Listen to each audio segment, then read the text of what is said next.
नमस्कार दोस्तों, पीएलटेक्स में आपका बहुत बहुत स्वागत है। दोस्तों आज के इस क्लास में यूपीएससी जूनियर असिस्टेंट एग्ज़ाम 2023 के लिए यूथ कंपटीशन का प्रैक्टिस सेट चौथा लेकर आया हूं और इसके पहले 3 प्रैक्टिस सेट आपको कंप्लीट करा दिए गए हैं। यदि आपने अभी तक नहीं सॉल्व किया तो इसी वीडियो के डिस्क्रिप्शन में आपको लिंक मिल जाएगा, वहाँ पर जाके आप लोग देख सकते हैं। दोस्तों यदि आप सभी प्रैक्टिस सेट का PDF निःशुल्क प्राप्त करना चाहते हैं तो हमारा टेलीग्राम चैनल को ज्वाइन कर लीजिए, जो कि डिस्क्रिप्शन में उसका लिंक मिल जाएगा आपको, वहाँ से जाके आप ज्वाइन कर सकते हैं। दोस्तों आइए शुरू करते हैं क्वेश्चन नंबर फर्स्ट से। हिंदी परिज्ञान और लेखन योग्यता से संबंधित क्वेश्चन नंबर फर्स्ट है। संधि के कितने भेद होते हैं दोस्तों, आपको बताना है। तो यहाँ पर राइट आंसर हो जाएगा दोस्तों ऑप्शन सी, 3 होते हैं। वर्णों के आधार पर संधि के 3 भेद हैं, स्वर संधि, व्यंजन संधि, विसर्ग संधि। अब बात करते हैं स्वर संधि क्या होती है दोस्तों। 2 स्वरों के मेल से उत्पन्न विकार अथवा रूप परिवर्तन को स्वर संधि कहते हैं। व्यंजन संधि क्या होती है, व्यंजन से स्वर अथवा व्यंजन के मेल से उत्पन्न विकार को व्यंजन संधि कहते हैं। विसर्ग संधि की बात करेंगे दोस्तों, विसर्ग के साथ किसी स्वर या व्यंजन के मेल से उत्पन्न विकार को विसर्ग संधि कहते हैं दोस्तों। तो आप लोग ध्यान रखिएगा। अगला क्वेश्चन नंबर सेकेंड है, पेट की अग्नि के लिए शुद्ध शब्द है, इनमें से आपको बताना है। तो राइट आंसर हो जाएगा ऑप्शन सी, जठराग्नि। पेट की अग्नि को जठराग्नि कहते हैं, समुद्र की अग्नि को बडवाग्नि और जंगल की अग्नि को दवाग्नि। आप लोग ध्यान रखिएगा। अगला क्वेश्चन नंबर थर्ड है, चिर और चीर का अर्थ क्या है। तो राइट आंसर हो जाएगा ऑप्शन सी, पुराना कपड़ा। इस क्वेश्चन का राइट आंसर बनेगा। क्वेश्चन नंबर 4 है, युग्म की कौन सी जोड़ी सही है, आपको बताना है। तो राइट आंसर हो जाएगा ऑप्शन सी, अचल और अचला। अगला क्वेश्चन नंबर 5 है, दिए गए विकल्पों में से अपेक्षा का अर्थ कौन सा है, इनमें से आपको बताना है। तो राइट आंसर ऑप्शन बी हो जाएगा, अभिलाषा। अपेक्षा का अर्थ होता है अभिलाषा, जबकि उपेक्षा अंधकार और इस स्निग्ध असंगत शब्द हैं दोस्तों। आप लोग ध्यान रखिएगा। अगला क्वेश्चन नंबर 6 है, मरकट का पर्यायवाची है, इनमें से आपको बताना है। तो राइट आंसर हो जाएगा ऑप्शन सी, बंदर।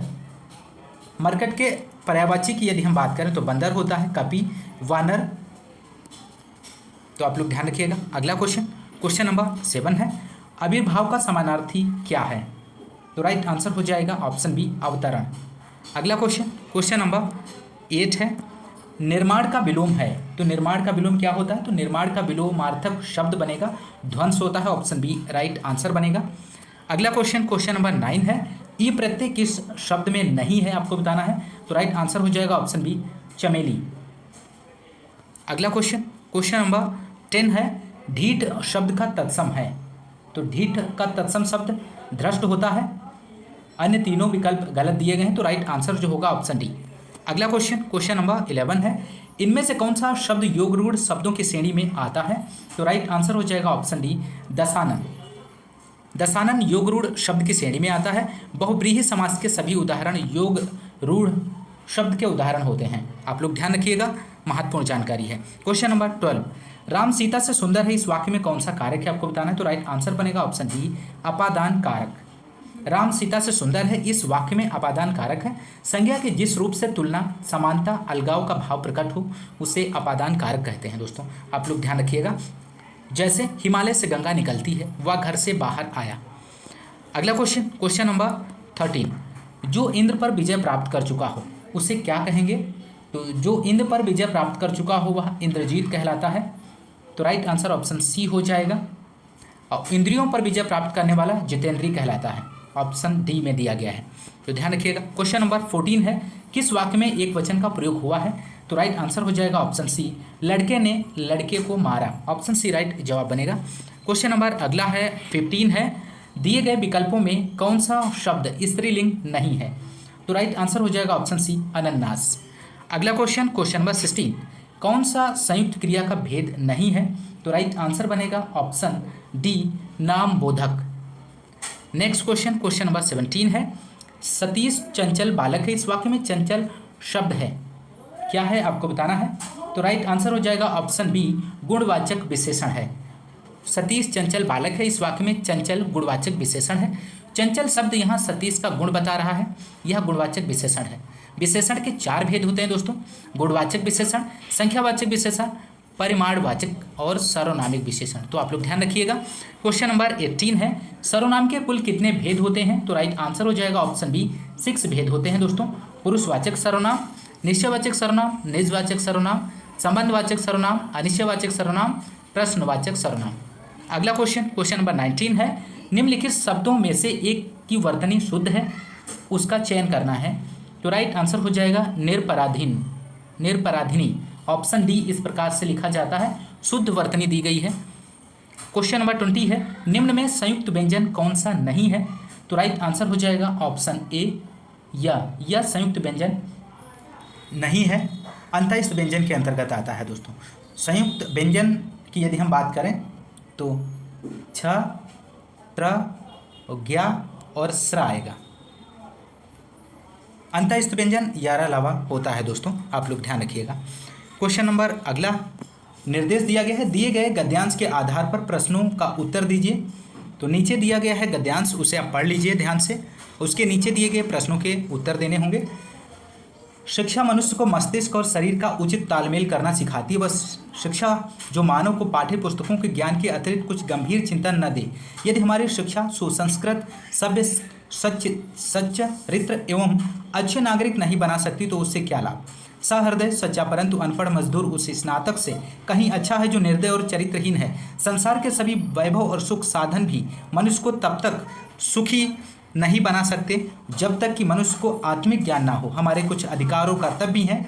शिक्षित व्यक्ति को कर्तव्यों का उतना ही ध्यान रखना चाहिए जितना कि अधिकारों का। तो यहाँ पर क्वेश्चन नंबर नीचे दिया गया है, क्वेश्चन नंबर 21 देख लेते हैं। कौन सा शब्द अन उपसर्ग से नहीं बना है? तो राइट आंसर हो जाएगा दोस्तों ऑप्शन सी, अनपढ़। अगला क्वेश्चन नंबर 22 है, मनुष्य तभी सुखी कहा जा सकता है जब उसे आत्मिक ज्ञान हो। क्वेश्चन नंबर 23, सुख साधन का विग्रह और समास है, इनमें से कौन सा है? तो राइट आंसर हो जाएगा सुखों के साधन तत्पुरुष। क्वेश्चन नंबर 25 है, कान का कच्चा होना मुहावरे का अर्थ है। तो राइट आंसर हो जाएगा ऑप्शन बी, सुनी सुनाई बातों पर विश्वास करना। अगला क्वेश्चन नंबर 25, जो रहीम उत्तम प्रकट का कर सकत कुसंग, चंदन विष व्यापत नहीं लपटे रहत भुजन, इस दोहे में कौन सा अलंकार है आपको बताना है। तो राइट आंसर हो जाएगा ऑप्शन सी, अर्थांतर न्यास अलंकार है, ऑप्शन सी राइट जवाब बनेगा। जहाँ किसी साधारण बात का विशेष बात से तथा विशेष बात का साधारण बात से समर्थन किया जाए वहाँ अर्थांतर न्यास अलंकार होता है दोस्तों, आप लोग ध्यान रखिएगा। अगला क्वेश्चन नंबर 26 है, देख सुदामा की दीन दशा करुणा करके करुणानिधि रोए में कौन सा रस है आपको बताना है। तो राइट आंसर हो जाएगा ऑप्शन सी, करुण रस है। क्वेश्चन नंबर 27 है, आलंबन और उद्दीपन विभावों के कारण उत्पन्न भावों को बाहर प्रकाशित करने वाले कार्य कहलाते हैं। तो क्या कहलाते हैं? तो राइट आंसर हो जाएगा अनुभाव कहलाते हैं। क्वेश्चन नंबर 28 है, मिश्र वाक्य है, इनमें से आपको बताना है क्या है। तो राइट आंसर हो जाएगा उसके पास जो कुछ था वह खो गया। तो ऑप्शन सी राइट आंसर बनेगा। क्वेश्चन नंबर अगला है 29 है, कतर ब्योंत में कौन सा समास है। तो राइट आंसर हो जाएगा ऑप्शन ए, द्वंद्व समास है। कतर ब्योंत शब्द में द्वंद्व समास है। द्वंद्व समास में सभी पद प्रधान होते हैं, आप लोग ध्यान रखिएगा। क्वेश्चन नंबर 30 है, वह स्त्री जिसका पति दूसरा विवाह कर ले, इस वाक्यांश के लिए एक शब्द आपको बताना है दिए गए ऑप्शंस में से। तो राइट आंसर हो जाएगा अध्युड़ा, ऑप्शन ए यहाँ पे राइट जवाब बनेगा।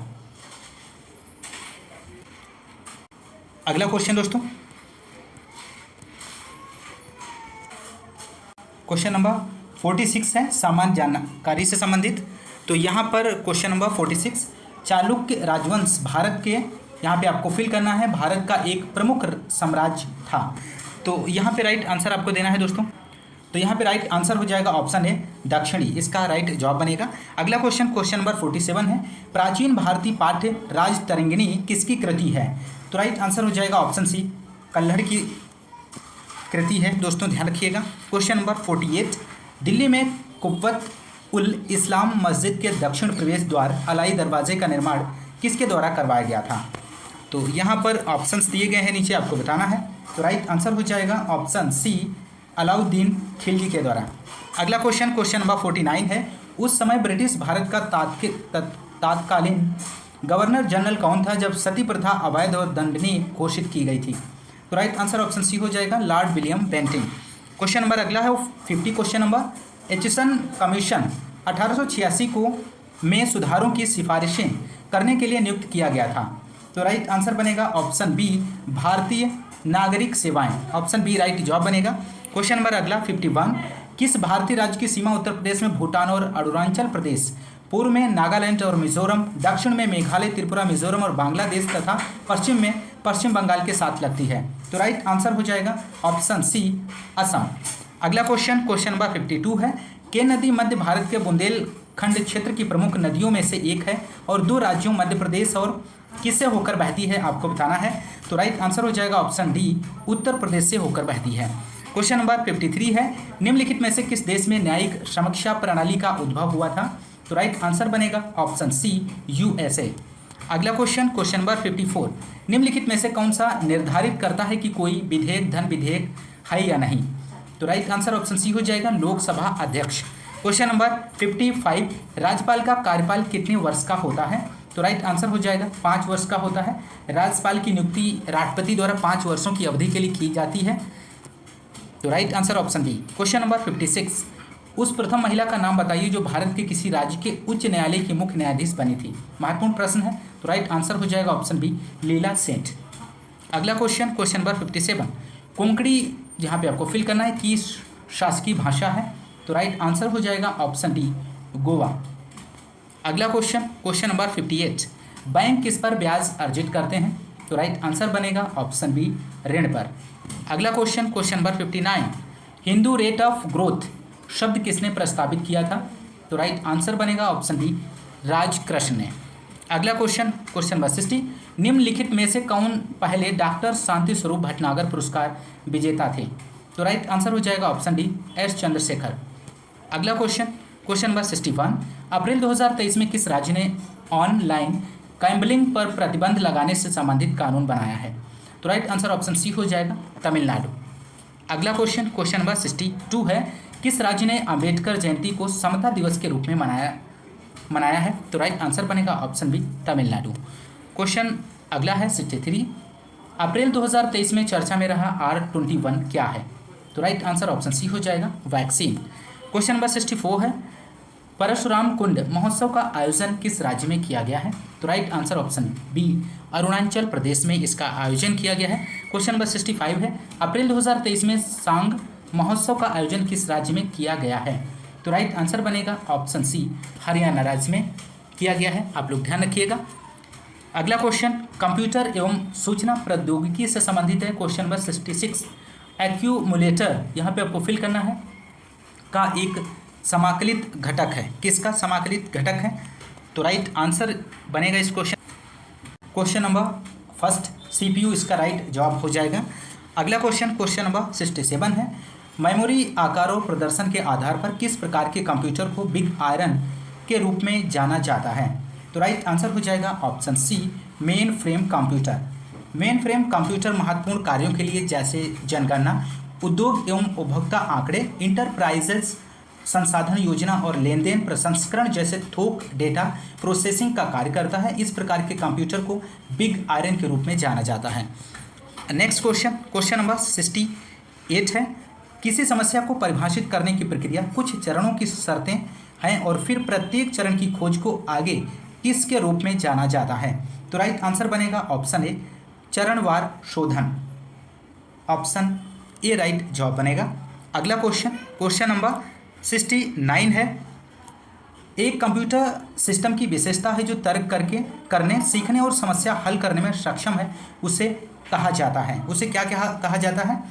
तो राइट आंसर हो जाएगा ऑप्शन ए आर्टिफिशियल इंटेलिजेंस। एक कंप्यूटर सिस्टम की विशेषता है जो तर्क करने सीखने और समस्या हल करने में सक्षम है। Question number 70।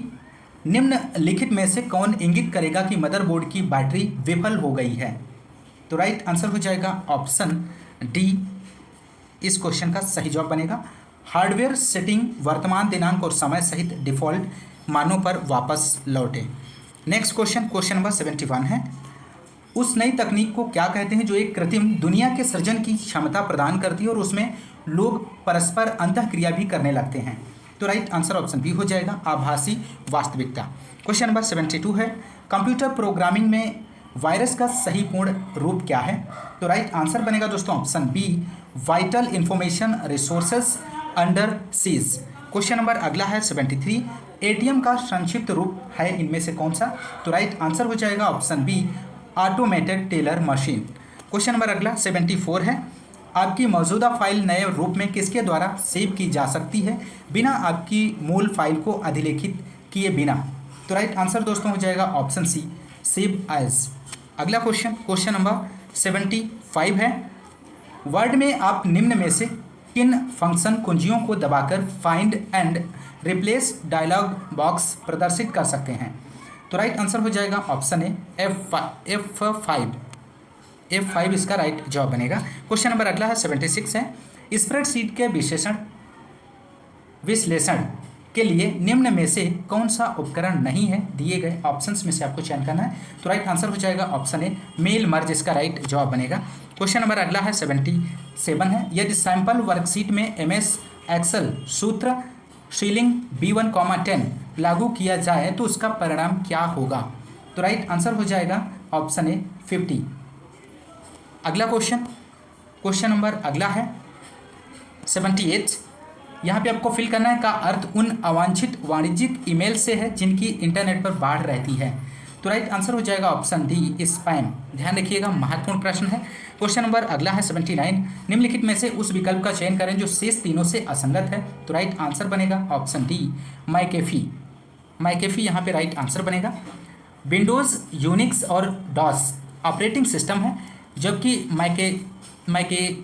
मैकेफी एक अमेरिकी सॉफ्टवेयर कंपनी है जो एंटीवायरस और VPN आदि सर्विस देती है। तो आप लोग ध्यान रखिएगा, महत्वपूर्ण प्रश्न है। अगला क्वेश्चन नंबर 80 है, CMOS का पूरा नाम क्या है? तो राइट आंसर बनेगा इस क्वेश्चन का ऑप्शन डी, इसका राइट जवाब हो जाएगा, पूरक धातु ऑक्साइड सेमीकंडक्टर। अगला क्वेश्चन नंबर अगला है उत्तर प्रदेश सामान्य जानकारी से संबंधित। क्वेश्चन नंबर 81 है, डॉक्टर भीमराव अंबेडकर संग्रहालय एवं पुस्तकालय स्थित है, कहाँ पर स्थित है? तो राइट आंसर हो जाएगा ऑप्शन ए, रामपुर में स्थित है। दोस्तों, डॉक्टर भीमराव अंबेडकर संग्रहालय एवं पुस्तकालय उत्तर प्रदेश के रामपुर जिले में स्थित है। इसकी स्थापना वर्ष की यदि हम बात करें तो 2004 में इसकी स्थापना की गई थी। अगला क्वेश्चन नंबर 82 है, वर्ष 2011 की जनगणना के अनुसार उत्तर प्रदेश में महिला साक्षरता दर क्या थी? तो राइट आंसर हो जाएगा ऑप्शन ए, 57.20%। अगला क्वेश्चन नंबर 83 है, किशोरी बालिका योजना वर्ष दिनों के लिए विद्यालय में उपस्थित न होने पर लड़कियों को संतुलित आहार प्रदान करने की पेशकश करती है। तो राइट आंसर हो जाएगा ऑप्शन डी, 300। क्वेश्चन नंबर अगला 84 है, आत्मनिर्भर यूपी रोजगार अभियान का प्रारंभ किया गया है। तो राइट आंसर हो जाएगा इस क्वेश्चन का ऑप्शन सी, 26 जून 2020 को। अगला क्वेश्चन नंबर 85 है, नीचे दिए गए युग्मों में कौन सा सुमेलित नहीं है, आपको बताना है दोस्तों। तो यहाँ पर राइट आंसर हो जाएगा ऑप्शन सी, गाजियाबाद नगर पालिका परिषद। ऑप्शन सी सुमेलित नहीं दिया गया है। क्वेश्चन नंबर अगला है 86, उत्तर प्रदेश में कितने विश्वविद्यालयों के नाम डॉक्टर BR अम्बेडकर पर रखे गए हैं?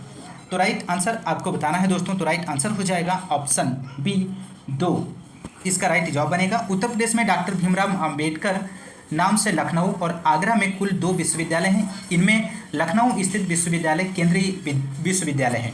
अगला क्वेश्चन नंबर 87, उत्तर प्रदेश और उत्तराखंड राज्यों के निम्नलिखित जनजातियों में से किसमें युवा गृह प्रथा प्रचलित है? तो राइट आंसर हो जाएगा ऑप्शन डी, भोटिया, इसका राइट जवाब बनेगा।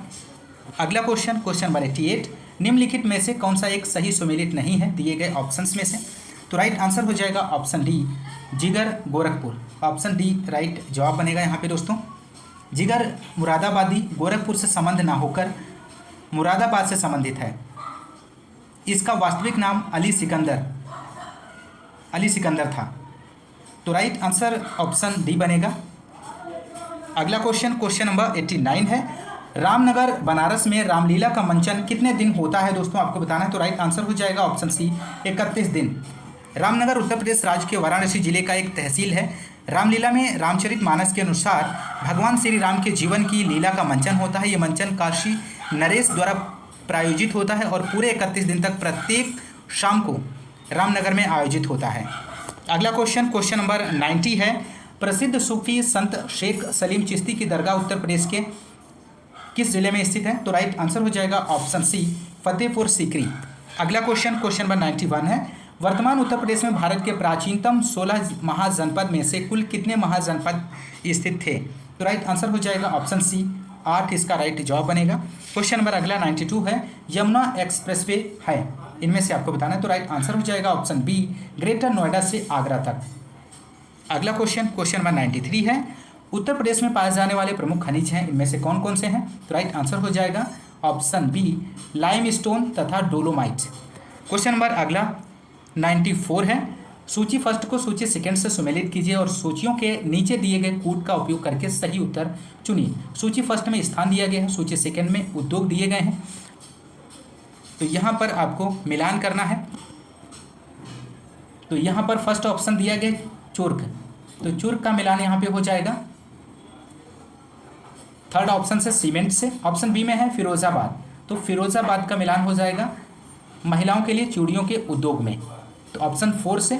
ऑप्शन सी है अलीगढ़, तो अलीगढ़ ताला के लिए ऑप्शन फर्स्ट से। ऑप्शन डी है मेरठ, खेल का सामान, तो यहाँ पे जो राइट आंसर बनेगा ऑप्शन सी बनेगा। ए का 3, बी का 4, सी का 1, डी का 2 राइट जवाब बनेगा। अगला क्वेश्चन, क्वेश्चन नंबर 95 है। अगला क्वेश्चन, क्वेश्चन नंबर 95 है। उत्तर प्रदेश में कृत्रिम रबड़ का कारखाना अवस्थित है, कहाँ पर अवस्थित है दोस्तों? तो राइट आंसर हो जाएगा ऑप्शन डी, बरेली में। उत्तर प्रदेश में कृत्रिम रबड़ का कारखाना बरेली में है। बरेली के अलावा कृत्रिम रबड़ कारखाना मोदी नगर गाजियाबाद में भी स्थित है दोस्तों। अगला क्वेश्चन, क्वेश्चन नंबर 96 है। निम्नलिखित में से कौन सा युग्म सही सुमेलित नहीं है? तो राइट आंसर हो जाएगा ऑप्शन सी, झांसी औद्योगिक केंद्र। ऑप्शन सी सुमेलित नहीं दिया गया है। झांसी ऐतिहासिक पर्यटन स्थल से सुमेलित होगा दोस्तों। अगला क्वेश्चन, क्वेश्चन नंबर 97 है। उत्तर प्रदेश में पर्यटन विकास निगम की स्थापना हुई थी, कब हुई थी? तो राइट आंसर हो जाएगा ऑप्शन ए, 1972 में। अगला क्वेश्चन, क्वेश्चन नंबर 98 है। निम्नलिखित में से कौन नहर उत्तर प्रदेश में अधिकतम क्षेत्रफल की सिंचाई करती है? तो राइट आंसर हो जाएगा ऑप्शन सी, शारदा नहर, इसका राइट जवाब बनेगा। अगला क्वेश्चन, क्वेश्चन नंबर 99 है। निम्नांकित में से किस फसल का उत्तर प्रदेश भारत में सर्वप्रमुख उत्पादन है? तो राइट आंसर बनेगा ऑप्शन डी, गेहूं, इसका राइट जवाब बनेगा। उत्तर प्रदेश में सर्वाधिक मात्रा में गेहूं, आलू व गन्ना की पैदावार होती है। चना के उत्पादन में मध्य प्रदेश प्रथम स्थान पर है, इस बात को भी आप लोग ध्यान रखिएगा। क्वेश्चन नंबर अगला और अंतिम क्वेश्चन है इस प्रैक्टिस सेट का 100 क्वेश्चन नंबर। निम्नलिखित में से उत्तर प्रदेश में किस फसल चक्र का क्षेत्रफल अधिक है? तो राइट आंसर हो जाएगा ऑप्शन ए, धान गेहूं। उत्तर प्रदेश में धान गेहूं फसल चक्र का क्षेत्रफल अधिक है। धान व गेहूं उत्तर प्रदेश की प्रमुख खाद्यान्न फसलें हैं। तो दोस्तों ये रहे 100 क्वेश्चंस प्रैक्टिस सेट 4 के आपने कंप्लीट किए। दोस्तों यदि आपको क्लास पसंद आ रही है तो आप क्लास को ज़्यादा से ज़्यादा लाइक और शेयर करना मत भूलिए दोस्तों। ज़्यादा से ज़्यादा आप लोग लाइक और शेयर करते रहिए और इसी तरह से आपको practice set per day practice set आपको प्रोवाइड किया जाता रहेगा इस चैनल के माध्यम से, तो आप लोग इस चैनल से जुड़ना मत भूलिए। दोस्तों आज की इस क्लास में बस इतना ही, मिलते हैं नेक्स्ट क्लास में, तब तक के लिए नमस्कार, जय हिंद, धन्यवाद।